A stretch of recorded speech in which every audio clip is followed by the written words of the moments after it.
नागपुरातून एक मोठी बातमी समोर आली आहे। एमडी ड्रग्ज प्रकरणातील फरार आरोपीला अखेर गुन्हे शाखा युनिट क्रमांक 6च्या पथकाने अटक केली आहे।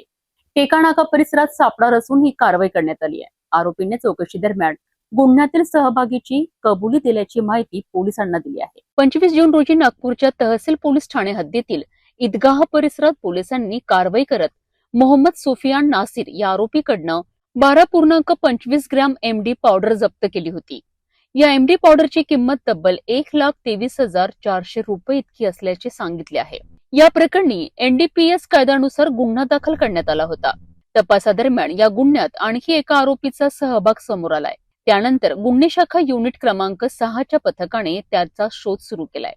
18 जुलै रोजी मिळालेल्या खात्रीशीर माहितीच्या आधारे पोलिसांनी टेका नाका आणि जरीपटका परिसरात सापळा रचला। या कारवाईत मोहम्मद फैजान अन्सारी या आरोपीला ताब्यात घेण्यात आले। चौकशी दरम्यान आरोपीने पुन्हा संगनमताने केल्याची कबुली दिली आहे। अटक करण्यात आलेल्या आरोपीला पुढील कारवाईकरिता तहसील पोलिसांच्या स्वाधीन करण्यात आले असून या संपूर्ण प्रकरणाचा तपास सुरू आहे। विश्वास नागरे पाटील, नवींद्रचंद्र रेड्डी, राजेंद्र दाभाडे, दीपक अग्रवाल आणि वैभव जाधव यांच्या मार्गदर्शनाखाली पोलीस निरीक्षक भरत कराडे आणि त्यांच्या पथकाने ही महत्त्वपूर्ण कारवाई यशस्वी केली आहे।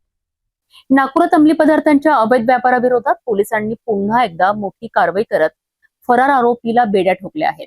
या प्रकरणात आणखी काही धागेदोरे समोर येतात का याकडे सर्वांचे लक्ष लागले आहे।